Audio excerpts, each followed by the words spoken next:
ಅವರೇ ಮತ್ತೊಮ್ಮೆ ಹೇಳ್ತಿದ್ದೀನಿ, ವಿದ್ಯಾರ್ಥಿಗಳ ಪ್ರತಿಭಟನೆಯ ಪರ ಸದಾ ರಿಪಬ್ಲಿಕ್ ಕನ್ನಡ ಅದಕ್ಕೆ ಸಾಕ್ಷಿಯಾಗಿ ಕಾಂತಕುಮಾರ್ ಅವರು ಇಲ್ಲಿದ್ದಾರೆ, ಅಭಯ ಅವರು ಕೂಡ ಇದ್ದಾರೆ. ಬಹುಶಃ ನಮ್ಮ ಡಿಬೇಟ್ಗಳನ್ನ ಫಾಲೋ ಮಾಡಿದ್ರೆ ಬಟ್ ಸ್ಟಿಲ್ ಪ್ರಶ್ನೆ ಕೇಳುವ ಅನಿವಾರ್ಯತೆ ಯಾಕೆ ಬರುತ್ತೆ, ಹಾಗೆ ಇಂಥ ಪ್ರತಿಭಟನೆಗಳ ಹಿಂದಿನ ಉದ್ದೇಶ ನಾವು ಮತ್ತೆ ಮತ್ತೆ ಮನನ ಮಾಡ್ಕೊಳ್ಳೋ ಯಾಕೆ ಅನಿವಾರ್ಯತೆ ಬರುತ್ತೆ ಅಂತಂದ್ರೆ ಎರಡು ಹೇಳಿಕೆಗಳು. ರಘುದೊಡ್ಡೇರಿ ಅವರೇ, ಉಪವಾಸ ಸತ್ಯಾಗ್ರಹ, ಹಂಗರ್ ಸ್ಟ್ರೈಕ್ ಇದು ಸರ್ಕಾರಗಳನ್ನ ವಿರೋಧ ಮಾಡಲಿಕ್ಕೆ ಬಳಕೆ ಮಾಡಿಕೊಳ್ಳೋದು ಪ್ರಜಾಪ್ರಭುತ್ವ ವ್ಯವಸ್ಥೆಯಲ್ಲಿ ಅತ್ಯಂತ ಮಾರಕ ಹೇಳಿದ್ಯಾರು?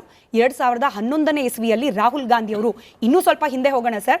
ಸರ್ಕಾರಗಳನ್ನ ಪ್ರತಿಭಟನೆ ಮಾಡೋದ್ರ ಮೂಲಕ ಮಣಿಸುವ ಪ್ರಯತ್ನ ಆದ್ರೆ ಅದಕ್ಕೆ ಸರ್ಕಾರ ಮಣಿದು ತನ್ನ ನಿರ್ಧಾರಗಳನ್ನ ಬದಲಾಯಿಸ್ಬಿಟ್ರೆ ಇನ್ನು ಮುಂದಾಗುವ ಎಲ್ಲಾ ಘಟನೆಗಳಿಗೂ ಕೂಡ ಇದು ಮಾದರಿ ಆಗ್ಬಿಡುತ್ತೆ. ಎಲ್ಲಾ ವಿಚಾರಗಳಿಗೂ ಕೂಡ ಇದೇ ರೀತಿಯ ಪ್ರತಿಭಟನೆಯನ್ನ ಅಸ್ತ್ರವಾಗಿ ಬಳಕೆ ಮಾಡ್ಕೊಂಡು ಬಿಡ್ತಾರೆ. ಹೇಳ್ದವ್ರು ಯಾರು? ಜವಾಹರ್ಲಾಲ್ ನೆಹರು ಅವರು ಸರ್. ಈಗ ಸರ್ಕಾರದ ಪ್ರತಿನಿಧಿಯಾಗಿರುವ ಧರ್ಮೇಂದ್ರ ಪ್ರಧಾನ್ ಅವರು ರಾಜೀನಾಮೆ ಕೊಡಬೇಕು ಅನ್ನೋದೇ ವಿದ್ಯಾರ್ಥಿಗಳ ಆಗ್ರಹ ಆಗಿದ್ರೆ ಕೊಡ್ಲೇಬೇಕು. ನ್ಯಾಯ ಹಂಗೆ ಸಿಗುತ್ತೆ ಅನ್ನೋದಿದ್ರೆ ನನ್ನ ಆಗ್ರಹನೂ ಅದೇ ಸರ್. ಧರ್ಮೇಂದ್ರ ಪ್ರಧಾನ್ ಅವರು ರಿಸಿಗ್ನೇಷನ್ ಕೊಡಬೇಕು ಅನ್ನೋದು ರಿಪಬ್ಲಿಕ್ ಆಗ್ರಹ ಆದ್ರೆ ನಾವೆಲ್ಲ ಅಪ್ರಿಶಿಯೇಟ್ ಮಾಡ್ತೇವೆ. ನಾನು ಮತ್ತೆ ಕೋಟ್ ಮಾಡ್ತಾ ಇದ್ದೀನಿ. ಹಾಗಾದ್ರೆ ರಾಹುಲ್ ಗಾಂಧಿ ಅವರು, ನೆಹರು ಅವರ ಈ ಸ್ಟೇಟ್ಮೆಂಟ್ ಇಟ್ ಇಸ್ ಇರ್ರಿಲೆವೆಂಟ್, ತಪ್ಪು. ಯಾವಾಗ ಪ್ರತಿಭಟನೆ ಮಾಡ್ತಾರೆ, ಪ್ರತಿಭಟನೆಗೆ ಧ್ವನಿ ಆಗ್ಬೇಕಾಗಿರೋದು ಆಯಾ ಕಾಲದ ಸರ್ಕಾರಗಳ ಜವಾಬ್ದಾರಿ. ಬಟ್ ಯಾಕೆ ಈ ರೀತಿ ಹೇಳಿಕೆ ಕೊಟ್ರು? ಅವ್ರ ಸರ್ಕಾರ ಇತ್ತು ಅಂತಲಾ? ಸ್ಮಿತಾ ನೋಡಿ, ನಾನು 32 ನಿಮಿಷ 33 ನಿಮಿಷ ಆಗಿದೆ, ಇಲ್ಲಿವರೆಗೂ ನನಗೆ ಅವಕಾಶ ಸಿಕ್ಕಿಲ್ಲ. ದಯವಿಟ್ಟು ಮಾತಾಡ್ಬಿಡಿ ಸರ್. ಒಂದು ನಿಮಿಷ ದಯವಿಟ್ಟು ಕೇಳಿಸ್ಕೊಳ್ಳಿ. 3 ರಿಂದ 4 ನಿಮಿಷ ನನಗೆ ಕೊಡೋದಾದ್ರೆ 4 ಜನಕ್ಕೆ 12 ನಿಮಿಷ ಆಗ್ತದೆ.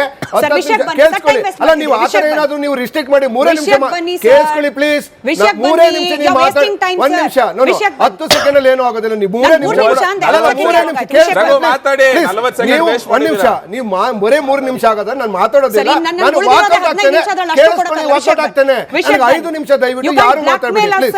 No, I am not blackmailing. Okay, 5 ನಿಮಿಷ ದಯವಿಟ್ಟು ನೋಡಿ. ಇವತ್ತು ನಿಜವಾಗ್ಲೂ ಚರ್ಚೆ ಆಗ್ಬೇಕಾಗಿರ್ತಕ್ಕಂಥದ್ದು ಇವತ್ತು ವಿದ್ಯಾರ್ಥಿಗಳು ಅಲ್ಲಿ ಹೋರಾಟ ಮಾಡ್ತಾ ಇರ್ತಕ್ಕಂಥದ್ರ ಬಗ್ಗೆ ಅಲ್ಲ, ಗಲಾಟೆ ಆಗ್ತಾ ಇರ್ತಕ್ಕಂಥದ್ರ ಬಗ್ಗೆ ಅಲ್ಲ. ಈ ಗಲಾಟೆಗೆ ಮುಖ್ಯ ಕಾರಣ ಏನು? ಈ ದೇಶದ ವಿದ್ಯಾರ್ಥಿಗಳು ಒಂದ್ ಸಂಸತ್ತಿನ ಮುತ್ತಿಗೆ ಆಗ್ತಾರೆ ಅಂತಂದ್ರೆ ಅವ್ರಿಗಾಗಿರ್ತಕ್ಕಂಥ ಆಕ್ರೋಶ ಏನು? ಯಾಕೆ ಮಾನ್ಯ ಪ್ರಧಾನಮಂತ್ರಿಗಳು ಕಳೆದ 10 ವರ್ಷದಲ್ಲಿ 152 ಪೇಪರ್ ಲೀಕ್ ಆದ್ರೂ ಕೂಡ ಇಲ್ಲಿವರೆಗೂ ಯಾಕೆ ಉತ್ತರದಾಯಿಕತ್ವವನ್ನ ರೆಸ್ಪಾನ್ಸಿಬಿಲಿಟಿನ ತೆಗೆದುಕೊಳ್ತಾ ಇಲ್ಲ ಅನ್ನೋ ಕಾರಣಕ್ಕೋಸ್ಕರ ಅಷ್ಟು ಲಕ್ಷಾಂತರ ವಿದ್ಯಾರ್ಥಿಗಳು ಇವತ್ತು ಬೀದಿಗೆ ಬಂದಿರತಕ್ಕಂಥದ್ದು. ನಾವು ಪ್ರಶ್ನೆ ಮಾಡ್ತಾ ಇರ್ತಕ್ಕಂಥದ್ದಾಗ್ಲಿ, ವಿದ್ಯಾರ್ಥಿಗಳು ಪ್ರಶ್ನೆ ಮಾಡ್ತಾ ಇರ್ತಕ್ಕಂಥದ್ದು ಏನು ಅಂತ ಹೇಳಿದ್ರೆ, ಯಾಕೆ ಜವಾಬ್ದಾರಿಯಿಂದ ನುಳ್ಸ್ಕೊಳ್ತಾ ಇದ್ದೀರಿ? ಯಾಕೆ ಜವಾಬ್ದಾರಿಯಿಂದ ಹೊರಗಡೆ ಇದ್ದೀರಿ? ಇಲ್ಲಿವರೆಗೂ ನೀವು ಆಕ್ಷನ್ ತೆಗೆದುಕೊಂಡಿಲ್ಲ. ಮಾತೆತ್ತು ಹೇಳ್ತೀರಿ ನಾವು ವಿ ಆಕ್ಷನ್ ಅಂತ. ಯಾಕೆ ಮಾನ್ಯ ಪ್ರಧಾನಮಂತ್ರಿಗಳು ಸೀರಾಕೊಂಡಿದ್ದಾರೆ? ಮಾನ್ಯ ಪ್ರಧಾನಮಂತ್ರಿಗಳನ್ನ ಯಾಕೆ ಬಾಯಿ ಮುಚ್ಕೊಂಡು ಕೂತಿದ್ದೀರಿ ಅಂತ ಅದೇ ಕಾರಣಕ್ಕೋಸ್ಕರ ಇವತ್ತು ಹೋರಾಟ ಆಗ್ತೀವಿ. ನಿಜವಾದ ಚರ್ಚೆ ಆಗ್ಬೇಕಾಗಿರೋದು ಆಕ್ರೋಶಭರಿತವಾಗಿ ತನ್ನ ಜೀವನವನ್ನ, ತನ್ನ ಕುಟುಂಬವನ್ನ ಹಾಳು ಮಾಡ್ಕೊಂಡಿರ್ತಕ್ಕಂಥ ಈ ನೀಟ್ ಪರೀಕ್ಷೆಯ ಲೀಕ್ ಇಂದ ಆಗಿರ್ತಕ್ಕಂಥ ವಿದ್ಯಾರ್ಥಿಗಳ ಆಕ್ರೋಶದ ಪ್ರಶ್ನೆ ಅಲ್ಲ. ನೀವು ನಿಜವಾದ ಚರ್ಚೆ ಮಾಡಬೇಕಾಗಿರ್ತಕ್ಕಂಥ ಇಲ್ಲಿವರೆಗೂ ಮಾನ್ಯ ಪ್ರಧಾನಮಂತ್ರಿಗಳು ಯಾಕೆ ಕೇಂದ್ರ ಸರ್ಕಾರ, ಬಿಜೆಪಿ ಸರ್ಕಾರ ಇಲ್ಲಿಯವರೆಗೂ ಉತ್ತರದಾಯಿಕತ್ವ ತೆಗೆದುಕೊಂಡಿಲ್ಲ ಅನ್ನೋದ್ರ ಬಗ್ಗೆ ಜಾಸ್ತಿ ಚರ್ಚೆ ಆಗ್ಬೇಕಾಗಿರೋದು. ಅವಕಾಶ ಕೊಟ್ಟಿದ್ದೀವಿ ಅಂತ ಕಂಟಿನ್ಯೂ ಮಾಡಿ. ಸೊ ಹಾಗಾಗಿ ಮೊದಲನೇದು. ಸೊ ಎರಡನೇದೇನು ಅಂತಂದ್ರೆ, ಈಗ ವೈಫಲ್ಯಗಳಾಗಿದೆ. ಆ ವೈಫಲ್ಯಗಳನ್ನು ಅಕ್ಸೆಪ್ಟ್ ಮಾಡ್ಕೊಳ್ಳಿ. ಅದನ್ನು ಬಿಟ್ಟು ನೀವು ಮಾತಾಡ್ತಿದ್ರೆ ಏನು, ರಾಹುಲ್ ಗಾಂಧಿ ಅವರು, ನಮ್ಮ ಮಿತ್ರರು ಹೇಳ್ತಾ ಇದ್ರು, ರಾಹುಲ್ ಗಾಂಧಿ ಅವರು ಜೆನ್ಸಿ. ಹೌದು, ಇವತ್ತು ಜೆನ್ಸಿ ಏನು ನಾಯಕತ್ವ ರಾಹುಲ್ ಗಾಂಧಿ ಅವರು ಇವತ್ತು ಈ ದೇಶದ ಸಮಸ್ಯೆಗಳಿಗೆ, ಈ ದೇಶದ ಯುವಕರ ಭವಿಷ್ಯಗಳಿಗೆ ಏನು ಆಶಾದಾಯಕರಾಗಿ ಬಂದಿರತಕ್ಕಂತ ಮಾನ್ಯ ರಾಹುಲ್ ಗಾಂಧಿ ಅವರು ವಿದ್ಯಾರ್ಥಿಗಳು ಕರೆ ಕೊಟ್ಟಿದ್ದಾರೆ. ಬನ್ನಿ ನಾವೆಲ್ಲ ಸೇರಿ ಒಂದು ಭವ್ಯ ಭಾರತವನ್ನು ಕಟ್ಟೋಣ. ಬಿಜೆಪಿ ಹಾಳು ಮಾಡಿರ್ತಕ್ಕಂಥ ಭಾರತವನ್ನ ಸರಿಪಡಿಸಿ ಭವ್ಯ ಭಾರತವನ್ನು ಕಟ್ಟೋಣ. ಪ್ರಪಂಚದಲ್ಲೇ ನಂಬರ್ 1 ಟೆಕ್ನಾಲಜಿನಲ್ಲಾಗ್ಲಿ, ಬೇರೆ ಅಭಿವೃದ್ಧಿನಾಗ್ಲಿ, ಮ್ಯಾನುಫ್ಯಾಕ್ಚರಿಂಗ್ ಆಗಲಿ ಎಲ್ಲಾ ವಿಚಾರದಲ್ಲೂ ಭವ್ಯ ಭಾರತವನ್ನು ಕಟ್ಟೋಣ ಅಂತ ಒಂದು ಏನು ಕರೆ ಕೊಟ್ಟಿರೋದನ್ನ ಕೊಟ್ಟು ಬಂದಿದ್ದಾರೆ. ಅದರ ಅರ್ಥ ರಾಹುಲ್ ಗಾಂಧಿ ಅವರ ನಾಯಕತ್ವವನ್ನು ಅಕ್ಸೆಪ್ಟ್ ಮಾಡ್ಕೊಂಡು ಬಂದಿದ್ದಾರೆ.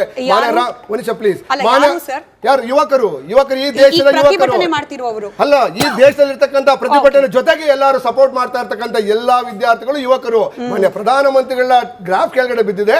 ಹಾಗಾಗಿ ಅವ್ರೇನ್ ಮಾಡ್ತಾರೆ, ಎಸ್ಕೇಪ್ ಆಗುವಂತ ಪ್ರಯತ್ನ ಮಾಡ್ತಾ ಇದ್ದಾರೆ. ಅನುಮಾನ ಯಾಕೆ ಬಂತು ಅಂತಂದ್ರೆ, ಇವತ್ತು ಕಾಂಗ್ರೆಸ್ ಪಕ್ಷ ಪ್ರತ್ಯೇಕವಾಗಿ ಪ್ರತಿಭಟನೆ ಮಾಡ್ತಾ ಇದೆ. ಕಾಂಗ್ರೆಸ್ ಪಕ್ಷದಿಂದಲೂ ಕೂಡ ಯಾರು ಅಧಿಕೃತ ಪ್ರತಿನಿಧಿಗಳು ಈಗೇನ್ ಸಿಜೆಪಿನೋ ಯಾವುದೋ ನಡೆಸ್ತಾ ಇದೆ, ಅಥವಾ ವಿದ್ಯಾರ್ಥಿಗಳ ಪ್ರತಿಭಟನೆ ಏನು ನಿಜವಾಗ್ಲೂ ನಡೀತಾ ಇದೆ, ಪ್ರಾಮಾಣಿಕ ವಿದ್ಯಾರ್ಥಿಗಳ ಪ್ರತಿಭಟನೆ, ಕಾಂಗ್ರೆಸ್ನವ್ರು ಯಾರು ಹೋಗಿ ಅಲ್ಲಿ ಸಾಥ್ ಕೊಟ್ಟಿದ್ದನ್ನು ನಾನು ಗಮನಿಸಲಿಲ್ಲ ಸರ್. ನೀವು ಗಮನಿಸಿದ್ರೆ ಅದನ್ನ ಹೇಳಿ ಅಂತ ವಿನಂತಿ ಮಾಡ್ಕೊಳ್ತಾ, ಈ ಪ್ರತಿಭಟನೆಗೂ ಕಾಂಗ್ರೆಸ್ ಪಕ್ಷಕ್ಕೂ ಸಂಬಂಧ ಇಲ್ಲ ಅನ್ನೋ ರೀತಿಯಲ್ಲಿ ಇಲ್ಲಿವರೆಗೂ ನಾನು ಅದೇ ಹೇಳ್ತಾ ಇರೋದು. ಈ ವಿದ್ಯಾರ್ಥಿಗಳು ಯಾವುದೇ ಪಕ್ಷಕ್ಕೆ ಸೇರಿದವರಲ್ಲ. ಈ ವಿದ್ಯಾರ್ಥಿಗಳು ಈ ದೇಶದ ಆಸ್ತಿ, ಈ ದೇಶದ ಆಸ್ತಿಗೆ ಅನ್ಯಾಯ ವಿಷಯವಾದಾಗ ಅದನ್ನ ಪ್ರತಿಭಟಿಸುವಂತ ಸಂದರ್ಭದಲ್ಲಿ ನಾವು ಹೇಳಿಕೆಯನ್ನ ಸಪೋರ್ಟ್ ಅನ್ನ ಕೊಟ್ಟಿದ್ದೇವೆ ಹೊರತು ಅವರು ನಮ್ಮ ಪಕ್ಷದವರಲ್ಲ. ಸೊ ಇವತ್ತೇನು ಗಲಾಟೆಗಳು ನಡೀತಾ ಇದೆ, ಏನು ಆಂಟಿ ನ್ಯಾಷನಲ್ ವಿಚಾರಗಳು ನಡೀತಾ ಇದೆ, ಅವರಷ್ಟು ಬಿಜೆಪಿ ಈ ಹೋರಾಟವನ್ನೇ ಹತ್ತಿಕ್ಕಲು, ಈ ಹೋರಾಟ ಇವತ್ತು ಇಲ್ಲೇ ಸ್ಟಾಪ್ ಮಾಡಬೇಕು.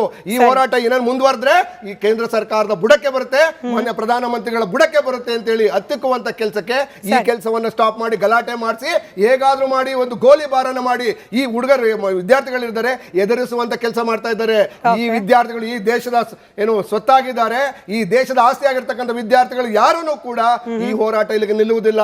ಯಾಕೆ ಅಂತಂದ್ರೆ ಆಗಿರ್ತಕ್ಕಂಥ ಅನ್ಯಾಯ ಸಣ್ಣದಲ್ಲ, ಒಂದು ಬಾರಿ ಅಲ್ಲ, 153 ಕ್ವಶನ್ ಪೇಪರ್ ಲೀಕ್ ಆಗಿದೆ ಅಂತಂದ್ರೆ ಮಾನ್ಯ ಪ್ರಧಾನಮಂತ್ರಿಗಳು ಕಟ್ಟಬೆಲೆ ತಿಂತಾ ಇದ್ದಾರೆ. ಮಾನ್ಯ ಏನು ಶಿಕ್ಷಣ ಸಚಿವರು ಏನ್ ಮಾಡ್ತಾ ಇದ್ದಾರೆ, ಇಲ್ಲಿವರೆಗೂ ಒಂದು ಆಕ್ಷನ್ ತೆಗೆದುಕೊಂಡಿಲ್ಲ, ಅಂದ್ರೆ ಒಂದು ಹೇಳಿಕೆಯನ್ನು ಕೊಟ್ಟಿಲ್ಲ. ಇವಾಗ ಬಂದು ಹೇಳ್ತಾರೆ ಅದು 2 ತಿಂಗಳ ನಂತರ. ಯಾಕೆ 2 ತಿಂಗಳು ಏನ್ ಮಾಡ್ಕೊಂಡು ಕೂತಿದ್ರಿ?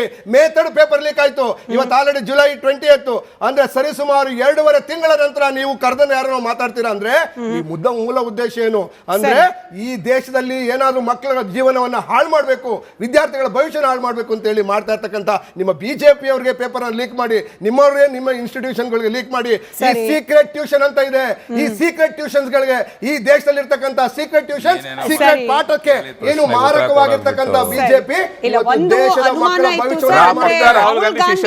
ಕರೆಯಿಂದಾಗಿಯೇ ಇಲ್ಲ ಒಂದು ಅನುಮಾನ ಆಯ್ತು, ರಾಹುಲ್ ಗಾಂಧಿ ಅವರು ಕೊಟ್ಟ ಕರೆಯಿಂದಲೇ ವಿದ್ಯಾರ್ಥಿಗಳು ಬಂದ್ರು ಅನ್ನೋ ರಘು ದೊಡ್ಡೇರಿ ಅವರ ಹೇಳಿಕೆ ಬಗ್ಗೆ ಅನುಮಾನ ಆಯ್ತು. ಅದನ್ನ ಅವರೇ ಕ್ಲಾರಿಫೈ ಮಾಡಿದ್ರು, ಇಲ್ಲ ಕಾಂಗ್ರೆಸ್ ಪಕ್ಷ ಸಪರೇಟ್ ಆಗಿ ಪ್ರತಿಭಟನೆ ಮಾಡ್ತಿದೆ, ಈಗ ಪ್ರತಿಭಟನೆ ಮಾಡ್ತಾ ಇರುವ ವಿದ್ಯಾರ್ಥಿಗಳಿಗೂ ಕಾಂಗ್ರೆಸ್ ಪಕ್ಷಕ್ಕೂ ಯಾವುದೇ ರೀತಿ ಸಂಬಂಧ ಇಲ್ಲ ಅಂತ ಹೇಳಿ ಗೋವಿಂದ ರಾಜ್ ಅವರು ನಮ್ಮ ಜೊತೆ ದೂರವಾಣಿ ಸಂಪರ್ಕ, ನಿಮ್ದೇ ಹೇಳಿಕೆ ಸರ್ ನಾನು ರಿಪೀಟ್ ಮಾಡಿದೆ ಅಷ್ಟೇ. ಗೋವಿಂದ ರಾಜ್ ಅವರು ನಮ್ಮ ಜೊತೆ ದೂರವಾಣಿ ಸಂಪರ್ಕದಲ್ಲಿದ್ದಾರೆ. ಸರ್ ನಮಸ್ಕಾರ. ಬನ್ನಿ ಸರ್. ನಮಸ್ತೆ. ಹೇಳಿ ಸರ್. ಪ್ಯಾನಲಿಸ್ಟ್ ನಮಸ್ತೆ ಮೇಡಮ್. ಹೇಳಿ ಸರ್. ನಾನು ಅಲ್ಲಿ ಕೂತಿರೋ ಎಲ್ಲರೂ ಕ್ವಶನ್ ಕೇಳಕ್ಕೆ ಇಷ್ಟಪಡ್ತೀನಿ, ಇನ್ಕ್ಲೂಡಿಂಗ್ ಬಿಜೆಪಿ, ಕಾಂಗ್ರೆಸ್, ಎಪಿ ಯಾರು ಕೂತಿದ್ದಾರೆ, ಇನ್ಕ್ಲೂಡಿಂಗ್ ಸ್ಟೂಡೆಂಟ್ಸ್ ಅಷ್ಟೇನೆ. ನನ್ನ ಒಂದು ರಿಕ್ವೆಸ್ಟ್ ಅಂದ್ರೆ ಸ್ಟೂಡೆಂಟ್ಸ್ ಗಳಿಗೆ ಈ ತರ ಪ್ರತಿಭಟನೆ ಮಾಡೋದ್ರಿಂದ ಏನು ಸಿಗಲ್ಲ. ಸಮಾಜದ ಏನೋ ಒಂದು ಕಾನೂನ ಕೈ ತಗೊಂಡು ಕಿತ್ತಾಡೋದಲ್ಲ. ನಾವು ಸ್ಟೂಡೆಂಟ್ ಆಗಿದ್ದೋ ಪ್ರೊಟೆಸ್ಟ್ ಮಾಡಿದೀವಿ, ಸುಮಾರು ವಿಷಯ ನಾವು ಓಡಾಡಿದೀವಿ, ನಾವು ಗಲಾಟೆ ಮಾಡ್ತಿರ್ಲಿಲ್ಲ, ಪ್ರೊಟೆಸ್ಟ್ ಮಾಡ್ತಿದ್ದೋ. ಅದು ಆಗ್ತಿತ್ತು ಒಪ್ಪಿತ್ತು ಸೆಕೆಂಡ್. ಇವತ್ತು ನಮ್ಗೆ ಅಹಿಂಸೆ ಹೇಳ್ಕೊಟ್ಟಿದ್ರು ಗಾಂಧೀಜಿ ಅವರು, ಅಹಿಂಸೆ ಮೂಲಕನೇ ಪ್ರತಿಯೊಂದು ಇದು ಮಾಡ್ಕೊಂಡು ಹೋಗ್ಬೇಕು. ಬಟ್ ಇದರಲ್ಲಿ ಸ್ಟೂಡೆಂಟ್ಗಳನ್ನ ಏನ್ ಮಾಡ್ತಾ ಹೇಳ್ತಾರೆ, ನಿಮ್ಗೆ ಬೇವಕೂಫ್ ಮಾಡ್ತಾ ಇದಾರೆ. ಎಲ್ಲ 3 ಪಾರ್ಟಿಗಳು ಸೇರ್ಕೊಂಡು ಉಚ್ಚೆಬಿಸ್ತಾ ಇದಾರೆ. ದಯವಿಟ್ಟು ಸ್ಟೂಡೆಂಟ್ಸ್ ಎಕ್ಸಾಮ್ ಆಯ್ತು, ಪ್ರಾಬ್ಲಮ್ ಆಯ್ತು, ರೀ ಎಕ್ಸಾಮ್ ಆಗಿ ಎಕ್ಸಾಮ್ ಬರ್ತಿರೋ ಚೆನ್ನಾಗಿದ್ದಾರೆ, ಮುಂದಕ್ಕೆ ಅವ್ರು ಭವಿಷ್ಯ ನೋಡ್ಕೊಂತ ಇದ್ದಾರೆ. ಇಲ್ಲಿ 4 ಜನ ಗುಂಡಗಳನ್ನ ಸೇರಿಸಿ ಪ್ರತಿಭಟನೆ ಮಾಡಿಸಿ ನಮ್ಮ ದೇಶದ ಮರ್ಯಾದೆ ಹಾಳು ಮಾಡ್ಲಿಕ್ಕೆ ಎಲ್ಲಾ ಪಾರ್ಟಿಗಳು ಪ್ರಯತ್ನ ಪಡ್ತಾರೆ ಅನ್ಕೋತೀನಿ ನಾನು. ಎಲ್ಲಾ ಪಾರ್ಟಿಗಳು ಹೇಳ್ತಾ ಇದ್ದೀನಿ, ಪ್ರತಿಯೊಂದು ಪಾರ್ಟಿಗಳು ಹೇಳ್ತಾ ಇದ್ದೀನಿ. ಇಷ್ಟೊಂದೆಲ್ಲ ದೊಡ್ಡ ಇಶ್ಯೂ ಆಗೋ ಸ್ಥಿತಿ ಇರ್ಲಿಲ್ಲ.